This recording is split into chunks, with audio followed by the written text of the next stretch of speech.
नमस्कार दोस्तों, मैं रजत शर्मा आपका ट्रू क्राइम स्टोरी पर स्वागत करता हूं और उम्मीद करता हूं कि आप सब लोग स्वस्थ होंगे, सुरक्षित होंगे। दोस्तों, क्राइम की सच्ची कहानी शुरू करें उससे पहले अगर आप अपने इस चैनल पर नए हैं या अभी तक अपने चैनल को सब्सक्राइब नहीं किया है तो मेरी रिक्वेस्ट है कि आप सबसे पहले चैनल को सब्सक्राइब कर लीजिए और बेल आइकन प्रेस कर दीजिए आगे आने वाली वीडियो की नोटिफिकेशन के लिए। साथ ही साथ दोस्तों, कहानी में लास्ट तक बन रहे और कहानी के बारे में आपकी जो भी राय है वह भी कमेंट करके जरूर बताएं। दोस्तों, मेरा ये चैनल अभी नया है इसलिए मुझे आपके सहयोग की बहुत ज्यादा जरूरत है, इसलिए अपना सहयोग बनाए रखें। तो चलिए दोस्तों, अब हम आज की कहानी शुरू करते हैं। रचिता वत्ससारी कारोबारी मनीष कनौडिया के बेटे कुशाग्र को कई सालों से ट्यूशन पढ़ाती थी। कनौडिया परिवार रचिता को घर के सदस्य की तरह ही मानता था और समय समय पर रचिता की आर्थिक सहायता भी करता रहता था। इसके बावजूद रचिता ने अपने प्रेमी प्रभात शुक्ला से कुशाग्र का न सिर्फ किडनैप करा दिया बल्कि प्रभात ने उसकी हत्या भी कर दी। आखिर रचिता और प्रभात ने ये क्यों किया? रचिता वत्स प्रभात शुक्ला व शिवा गुप्ता ने सेंट्रल पार्क में बैठकर 16 वर्षीय कुशाग्र के अपहरण व हत्या की योजना बनाई। इसके बाद प्रभात व शिवा उसकी रेकी करने लगे। वह दिन में 1-2 बार श्री भगवती विला अपार्टमेंट के चक्कर जरूर लगाते, क्योंकि कुशाग्र इसी अपार्टमेंट में रहता था। सोसाइटी के गार्ड राजेंद्र कुमार ने एक बार प्रभात को रेकी करते पकड़ा तो वह बहाना बनाकर चला गया। फिर भी गार्ड ने इसकी शिकायत कुशाग्र के चाचा सुमित कनौडिया से कर दी थी। उनका मकसद किसी भी तरह कुशाग्र को किडनैप करना था। 30 अक्टूबर को योजना को अंजाम देने के लिए प्रभात शुक्ला व शिवा गुप्ता ने कानपुर के ही दर्शनपुरवा में स्थित एक दुकान से नारियल की रस्सी खरीदी, फिर प्लास्टिक की दुकान से पॉलीथीन बैग खरीदे। शिवा ने चापल का इंतजाम भी कर लिया था। प्रभात ने रस्सी अपने घर के स्टोर रूम में रख दी। पॉलीथीन बैग व चापल प्लास्टिक की एक बोरी में भरकर घर के पास झाड़ियों में छिपा दिए। इसकी जानकारी प्रभात ने अपनी प्रेमिका रचिता को दे दी। इसके बाद प्रभात जरीब चौकी चौराहा पहुंचा और कुशाग्र के आने का इंतजार करने लगा। कुशाग्र अपनी स्कूटी से शाम 4 बजे घर से स्वरूप नगर स्थित मेनन कोचिंग सेंटर जाने को निकला और 4:15 बजे जरीब चौकी चौराहा पहुंचा। तभी इंतजार कर रहे प्रभात ने उसे रोका और बोला, कुशाग्र भैया, मेरी स्कूटी खराब हो गई है, मुझे मेरे घर छोड़ दो। कुशाग्र ने उससे कोचिंग के लिए देरी की बात कही तो प्रभात बोला, भैया बस 2 मिनट लगेंगे, घर पर जरूरी काम है। इसके बाद वह कुशाग्र की स्कूटी की पिछली सीट पर बैठ गया। वह कुशाग्र के साथ अपने घर ओम नगर आ गया। कुशाग्र प्रभात को छोड़कर जाने लगा तो प्रभात बोला, भैया कोल्ड ड्रिंक पीकर जाना। कुशाग्र ने मना किया तो बोला, भैया आपने अपने घर पर हमें खूब खिलाया पिलाया, हम गरीब हैं तो आप मना कर रहे हैं। प्रभात ने भावनात्मक चोट की तो कुशाग्र मान गया और प्रभात के साथ उसके कोठरीनुमा कमरे में जा पहुंचा। कोठरीनुमा कमरे में पहुंचते ही प्रभात के तेवर बदल गए। उसने दरवाजा बंद किया और बोला, अब तुम इसी कमरे में कुछ दिन बंद रहोगे, हमें तुम्हारे घर से पैसे मंगाने हैं। प्रभात, भैया यह क्या मजाक है, कहते हुए कुशाग्र दरवाजे की ओर बढ़ा। तभी प्रभात ने पीछे से उसके पैर पर लात मारी। वह लड़खड़ाकर गिर पड़ा। इसी समय प्रभात ने उसके गले में नारियल की रस्सी लपेटी और उसका गला कसने लगा। कुछ मिनट बाद ही कुशाग्र ने दम तोड़ दिया। इसके बाद उसने रस्सी से ही कुशाग्र के हाथ पैर बांधे और शव को जमीन पर गिरा दिया। फिर शव को चादर से ढक दिया। कुशाग्र की हत्या करने के बाद प्रभात ने उसका फोन अपनी जेब में रखा, फिर उसकी स्कूटी लेकर जीटी रोड स्थित सिटी क्लब आया। सिटी क्लब के बाहर सड़क किनारे उसने कुशाग्र की स्कूटी खड़ी कर दी और मोबाइल फोन रेलवे किनारे झाड़ियों में छिपा दिया।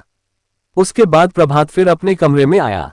उसने डायरी से 2 पन्ने फाड़े और पेन से फिरौती के लिए पत्र लिखा। फिर वह अपने दूसरे कमरे में गया और प्रेमिका रचिता को सारी जानकारी देकर उसकी स्कूटी मांगी। रचिता तब अपनी स्कूटी प्रभात के घर छोड़ गई। इस बीच शिवा भी आ गया। उसने फिरौती वाला पत्र शिवा को दिया और वह पत्र कुशाग्र के पापा मनीष कनौडिया के घर डाल आने को कहा। उधर जब कुशाग्र कोचिंग से घर नहीं लौटा तो उसकी मम्मी सोनिया को चिंता हुई। उन्होंने बेटे को फोन किया तो उसका फोन स्विच्ड ऑफ आ रहा था। वह परेशान हो गई कि पता नहीं कुशाग्र अभी तक घर क्यों नहीं लौटा। सोनिया कनौडिया की निगाहें दीवार घड़ी पर जमी थीं। जैसे जैसे घड़ी की सुइयां आगे बढ़ रही थीं, वैसे ही उनकी दिल की धड़कनें भी बढ़ती जा रही थीं। कभी वह कमरे में चहलकदमी करती तो कभी फ्लैट की बालकनी में आकर खड़ी हो जाती और नजरें मेन गेट पर जम जाती। घर के बाहर कौन डालकर आया फिरौती का पत्र? सोनिया कनौडिया के पति मनीष कनौडिया कारोबार के सिलसिले में सूरत गुजरात में थे। छोटा बेटा आदि ही घर पर था। आदि भी कुशाग्र का पता लगाने के लिए उसके दोस्तों को फोन कर रहा था, लेकिन कुशाग्र का कुछ भी पता नहीं चल पा रहा था। सोनिया की उलझन तब और बढ़ गई जब उन्होंने कोचिंग के संचालक डैनियल से फोन पर बात की। डैनियल ने बताया कि कुशाग्र कनौडिया आज कोचिंग आया ही नहीं था। घबराई सोनिया ने कुशाग्र के गुम होने की जानकारी सबसे पहले पति मनीष कनौडिया को दी और तत्काल घर वापस आने को कहा। उसके बाद कुशाग्र के चाचा सुमित कनौडिया व मामा त्रिवेणी नगर निवासी अभिषेक अग्रवाल को फोन कर घर बुला लिया। ये लोग अपने स्तर से कुशाग्र की खोज में जुट गए। उन्होंने अपने सभी सगे संबंधियों के यहां फोन कर जानकारी जुटाई, लेकिन कुशाग्र का कुछ भी पता नहीं चला। इसी बीच अभिषेक अग्रवाल की बात अपार्टमेंट के सिक्योरिटी गार्ड राजेंद्र कुमार से हुई तो उसने बताया रात करीब 9 बजे बिजली नहीं आ रही थी, तभी एक व्यक्ति हेलमेट पहने और मुंह पर मास्क लगाए आया, स्कूटी खड़ी की और बोला कि यह पत्र मनीष के यहाँ देकर आओ। इस पर मैंने कहा तुम खुद देकर आओ, मैं ड्यूटी छोड़कर नहीं जा सकता, और हाँ मास्क और हेलमेट उतार कर जाना। फिर उस युवक ने हेलमेट उतार कर स्कूटी पर रखा और पत्र देने सीढ़ियां चढ़ता हुआ ऊपर चला गया। मुझे उस व्यक्ति पर कुछ शक हुआ।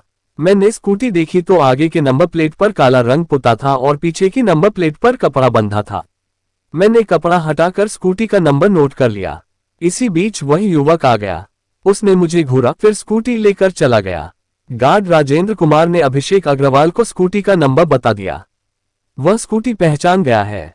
ये स्कूटी कुशाग्र भैया को कोचिंग पढ़ाने आने वाली मैडम रचिता वत्स की लग रही है।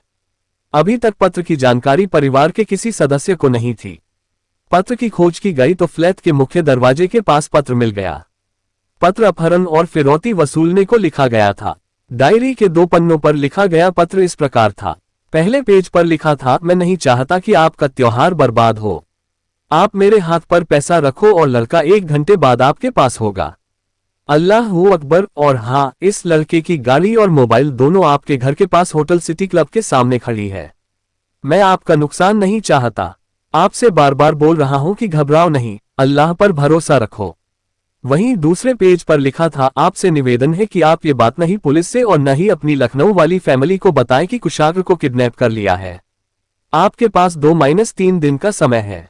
आप जल्दी से 30 लाख रुपए का इंतजाम कर लो, और अगर यह बात कहीं फैली तो इसके जिम्मेदार आप स्वयं होंगे। जल्दी से 30 लाख रुपए का इंतजाम कर लो और अपना बच्चा 1 घंटे बाद घर में देखो और पैसे लेकर रात 2 बजे कोका कोला चौराहे पर मिलो। मैं पैसे लेने आऊंगा। जैसे ही पैसे मेरे पास आएंगे उसके ठीक 1 घंटे बाद लड़का आपके पास होगा। पैसे का इंतजाम हो जाए तो अपने घर पर चारों तरफ पूजन वाले झंडे लगा देना। मैं देख लूंगा। इसके बाद आपको फोन करूंगा और हाँ, कोई भी होशियारी हुई तो इसके जिम्मेदार आप स्वयं होंगे। मेरी नजर आपके घर पर ही होगी। कोई भी बात बाहर पता चली तो आप ध्यान रखना और आप बिल्कुल भी घबराओ नहीं, आपका लड़का बिल्कुल सही सलामत घर पहुंच जाएगा, पर उसकी जिम्मेदारी आपके ऊपर है। पत्र पढ़कर घर में हड़कंप मच गया। सुमित और अभिषेक भी जान चुके थे कि कुशाग्र का किडनैप फिरौती के लिए किया गया है, लेकिन फिरौती का पत्र लाने वाला व्यक्ति ट्यूटर रचिता वत्स की स्कूटी से आया था। इसके बाद आदि ने अपनी ट्यूटर रचिता वत्स को फोन कर दिया।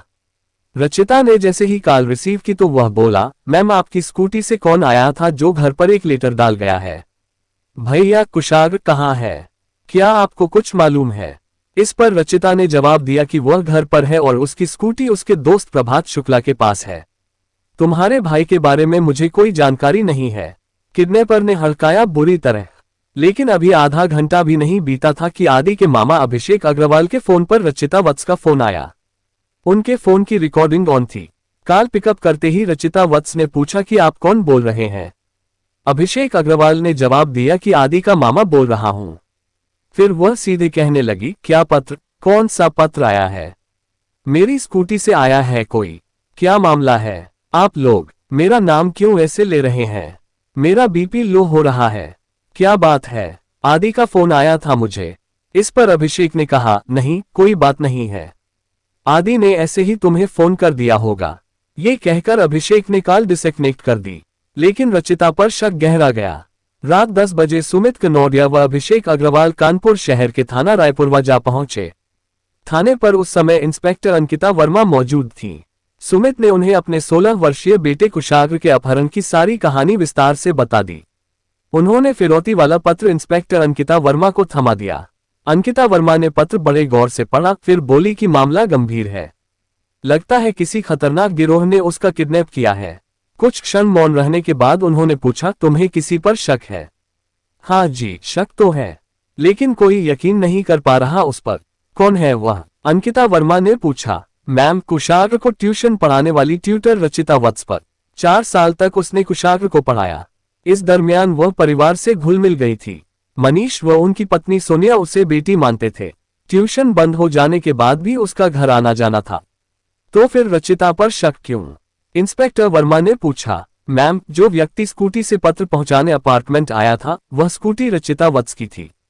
सिक्योरिटी गार्ड राजेंद्र कुमार का मानना है कि स्कूटी रचिता मैम की है। इसी से शक है कि रचिता वत्स ने अपने अन्य साथियों के साथ मिलकर कुशाग्र का किडनैप किया है। चूंकि मामला एक करोड़पति कारोबारी के बेटे के किडनैप का था, इसलिए इंस्पेक्टर अंकिता वर्मा एक्शन में आ गईं। उन्होंने इसकी सूचना पुलिस अधिकारियों को दी, फिर पुलिस टीम के साथ श्री भगवती विला अपार्टमेंट पहुंच गईं। उनकी सूचना पर आधा घंटे के अंदर joint police commissioner Anand Prakash Tiwari, DCP central Pramod Kumar, ADCP Aarti Singh, ACP Anwarganj Srishti Singh, SHO Beconganj Archana Singh तथा एसएचओ अनवरगंज अशोक कुमार भी अपार्टमेंट पहुंच गए। पुलिस अधिकारियों ने सबसे पहले श्री भगवती विला के सिक्योरिटी गार्ड राजेंद्र कुमार से पूछताछ की। उसने अधिकारियों को पूरी बात बताई। साथ ही यह भी कहा कि काले कलर की वह स्कूटी कुशाग्र भैया को ट्यूशन पढ़ाने वाली मैम रचिता वत्स की ही थी। उसने स्कूटी को अच्छी तरह पहचान लिया था। उसे यह पता नहीं था कि कुशाग्र का अपहरण हो गया है और वह युवक फिरौती का पत्र देने आया है, वरना मैं उसे उसी समय ही दबोच लेता। गार्ड राजेंद्र का बयान पुलिस ने दर्ज किया। उसके बाद पुलिस अधिकारियों ने कुशाग्र के चाचा सुमित कनौरिया, मम्मी सोनिया, मामा अभिषेक अग्रवाल तथा भाई आदि से पूछताछ कर उन सब के बयान दर्ज किए। पुलिस ने अपार्टमेंट के मुख्य गेट पर लगे सीसीटीवी कैमरे को खंगाला तो उसमें एक युवक काले कलर की स्कूटी से आता दिखाई दिया। पुलिस होटल सिटी क्लब के पास पहुंची तो सड़क किनारे कुशाग्र की स्कूटी तो खड़ी मिली, लेकिन मोबाइल फोन नहीं मिला। पुलिस ने स्कूटी अपनी सुरक्षा में ले ली। पुलिस अब जल्द से जल्द रचिता वत्स को हिरासत में लेकर पूछताछ करना चाहती थी, लेकिन घर वालों ने ऐतराज जताया। उनका मानना था कि पुलिस देखकर रचिता व उसके साथी कुशाग्र के साथ कुछ गलत न कर दे। पुलिस अधिकारियों ने उनकी बात मान ली।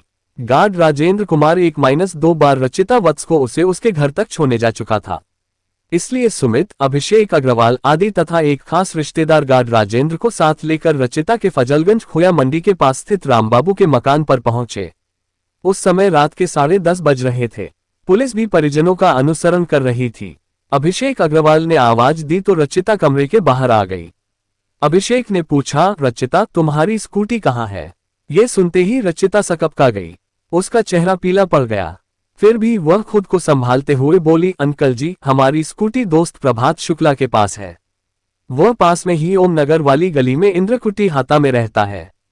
मुझे उसके घर लेकर चलो, अभिषेक अग्रवाल थोड़े ऊंचे स्वर में बोले।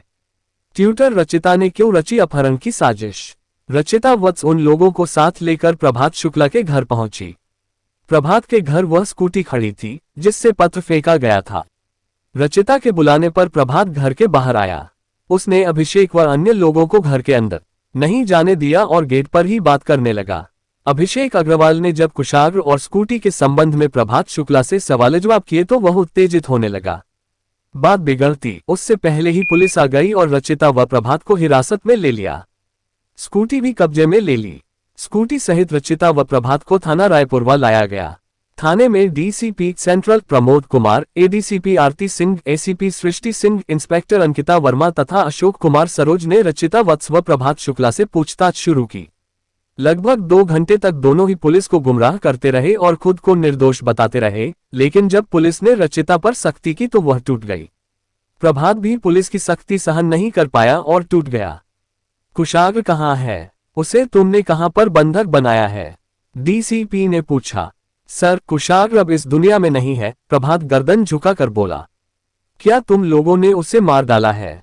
हाँ सर, मैंने शिवा व रचिता के साथ षड्यंत्र रचकर कुशाग्र का किडनैप किया, फिर रस्सी से गला घोंटकर मार डाला।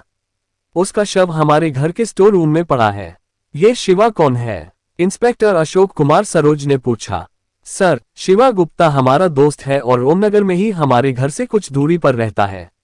ये पता चलते ही पुलिस ने शिवा को भी उसके घर से गिरफ्तार कर लिया।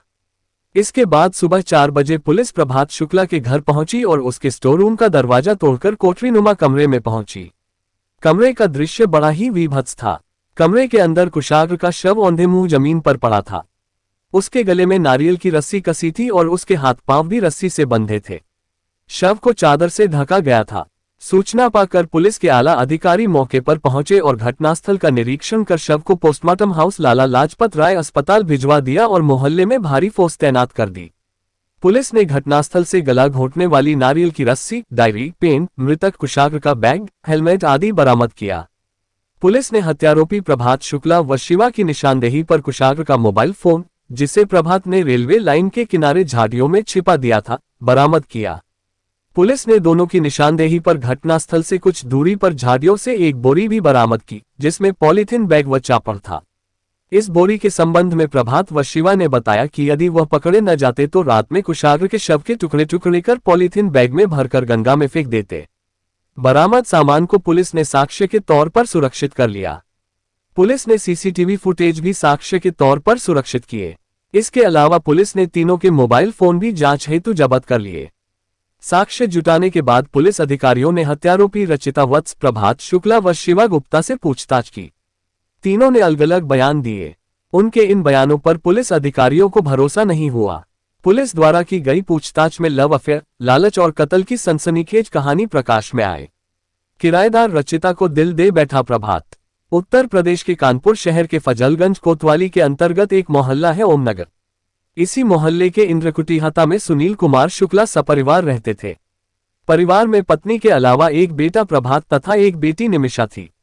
सुनील कुमार शुक्ला होमगार्ड थे। पनकी थाने में वह तैनात थे। उन्हें जो वेतन मिलता था उसी से परिवार का गुजारा होता था। प्रभात डीबीएस कॉलेज से बीएससी की परीक्षा पास कर ली थी। वह नौकरी की तलाश में था, लेकिन जब नौकरी नहीं मिली तो लोग इलायची और मसाला दुकानों पर सप्लाई करने लगा। इस व्यापार से उसे कमाई होने लगी, जिससे वह ठाट बाट से रहने लगा। प्रभात शुक्ला का दोस्त था शिवा गुप्ता। वह ओमनगर में ही उसके घर से कुछ दूरी पर रहता था। शिवा के पिता का नाम राजकुमार गुप्ता व मां का नाम रेणु गुप्ता था। शिवा के दो अन्य भाई सुमित व सत्यम थे। तीनों भाई मिलकर हेलेट अस्पताल में कैंटीन चलाते थे। शिवा के पिता राजकुमार गुप्ता पैरालिसिस के मरीज थे और मां घरेलू महिला थी। सुनील कुमार शुक्ला के मकान में संजय वत्स किराएदार थे। वह मूल रूप से हिमाचल प्रदेश के जिला अंबा की तहसील नंदपुर के गांव ठठा के रहने वाले थे। एक दशक पहले वह रोजी रोटी की तलाश में कानपुर शहर आए थे। उसके बाद यहीं बस गए थे। उनके परिवार में पत्नी चमेली के अलावा 2 बेटियां तथा एक बेटा था। रचिता वत्स बड़ी बेटी थी। संजय प्राइवेट नौकरी कर परिवार का पालन पोषण करते थे। 20 वर्षीय रचिता वत्स गोरी चिट्टी छरहरी काया की युवती थी। नैननक्श भी तीखे थे। सबसे खूबसूरत उसकी आंखें थीं, जो खुमार भरी और गहरी थीं। उसकी आंखों में ऐसी कशिश थी कि जो उनमें देखे खोसा जाए। रचिता कॉन्वेंट में पढ़ती थी। उसने सीबीएसई बोर्ड से इंटरमीडिएट की परीक्षा पास कर ली थी। वह आगे भी पढ़ना चाहती थी, लेकिन मां के निधन के कारण उसे पढ़ाई बंद करनी पड़ी। रचिता और प्रभात हम उम्र थे। दोनों एक ही मकान में रहते थे, इसलिए अक्सर दोनों का आमना सामना हो जाता था। बातचीत भी हो जाती थी। प्रभात की नजरें जब भी रचिता की नजरों से मिलती तो वह उसमें मानो डूब सा जाता, जी में आता, उन्हीं खुमार भरी आंखों की अथाह गहराइयों में पूरी उम्र डूबा रहे। प्रभात रचिता पर फिदा था। रचिता की आंखें उसकी सोच की धुरी बन गई थी। रचिता ने भी प्रभात की के दिल की भाषा पढ़ ली थी, अतः वह भी प्रभात को मन ही मन चाहने लगी थी। एक शाम रचिता कमरे में अकेली थी, तभी प्रभात कमरे में आ गया। उसने रचिता का हाथ अपने हाथ पर रखा, फिर बोला, रचिता, तुम मुझे बहुत अच्छी लगती हो। मुझे तुमसे प्यार हो गया है। तुम्हारी इन हसीन आंखों में अब मैं पूरी जिंदगी गुजार देना चाहता हूँ। कुछ देर तक रचिता प्रभात को देखती रही, फिर आहिस्ता से बोली, प्यार ऐसी ही चीज है जिस पर दुनिया का कोई कानून लागू नहीं होता, लेकिन प्यार के कुछ तकाजे भी होते हैं। प्रभात ने धड़कते दिल से पूछा, कैसे तकाजे? वफा, ईमानदारी और जिंदगी भर साथ निभाने का जज्बा। ये सब मैं अच्छी तरह से निभाऊंगा, बस तुम मेरा प्यार कबूल कर लो। रचिता भरी पूरी युवती थी। उसके मन में भी किसी का प्यार पाने की चाहत थी। अतः जब प्रभात ने प्यार का इजहार किया तो उसने उसके प्यार को स्वीकार कर लिया। इसके बाद दोनों का प्यार परवान चढ़ने लगा। दोनों के प्यार के चर्चे ओम नगर की गली में होने लगे। रचिता और प्रभात के प्यार की भनक प्रभात के पिता सुनील कुमार शुक्ला के कानों में पड़ी तो उनका माथा ठनका। वह नहीं चाहते थे कि प्रभात एक पहाड़ी लड़की को ब्याह कर घर लाए। उन्होंने विरोध करना शुरू किया। साथ ही रचिता के पिता संजय वत्स को कमरा खाली करने का फरमान जारी कर दिया। जबकि प्रभात नहीं चाहता था कि रचिता कमरा खाली कर कहीं दूसरी जगह जाकर रहे, लेकिन पिता के आगे उसकी एक न चली। दबाव के चलते संजय वत्स ने कमरा खाली कर दिया और फजलगंज में खोया मंडी के पास रामबाबू के मकान में कमरा किराए पर ले लिया। इन्हीं दिनों संजय वत्स बीमार पड़ गए, जिससे घर में आर्थिक संकट आ गया। रचिता पढ़ी लिखी युवती थी, अतः वह बड़े घरों के बच्चों को ट्यूशन पढ़ाने लगी। इससे उसका खर्चा चलने लगा। बीमारी के चलते कुछ समय बाद उसके पिता संजय का भी निधन हो गया। उसके बाद रचिता ने भाई बहन को ननिहाल हिमाचल प्रदेश भेज दिया और स्वयं अकेली रहने लगी। कोचिंग से वह इतना कमा लेती थी कि उसका खर्चा आराम से चल जाता था। रचिता ने कमरा जरूर खाली कर दिया था, लेकिन उसका प्रभात से मिलना जुलना बंद नहीं हुआ था। प्रभात का एक कमरे तथा उससे सटे स्टोर रूम पर कब्जा था। रचिता जब कभी प्रभात से मिलने कमरे पर आती तो प्रभात के अनुरोध पर रात में कमरे पर रुक भी जाती थी। इस तरह दोनों का मिलन होता रहता था। दोनों के बीच की दूरियां मिट चुकी थीं। इस मिलन का परिणाम ये हुआ कि रचिता गर्भवती हो गई, लेकिन लोकलाज के चलते उसने प्रभात के कहने पर गर्भपात करा दिया था। गर्भ गिराने को लेकर रचिता और प्रभात के बीच बहस भी हुई थी, लेकिन प्रभात ने रचिता को समझा बुझा कर चुप करा दिया था। प्रेमिका के सहारे प्रभात पूरा करना चाहता था स्वार्थ। रचिता वत्स कारोबारी मनीष कनौडिया के बेटे कुशाग्र को भी ट्यूशन पढ़ाने जाती थी। कुशाग्र के पिता मनीष कनौडिया आचार्य नगर स्थित श्री भगवती विला अपार्टमेंट के द्वितीय तल पर रहते थे। परिवार में पत्नी सोनिया के अलावा 2 बेटे कुशाग्र व आदि थे। मनीष कनौडिया साड़ी के बड़े कारोबारी थे। उनकी पीर रोड पर कनौडिया मैचिंग सेंटर के नाम से साड़ी का शोरूम था।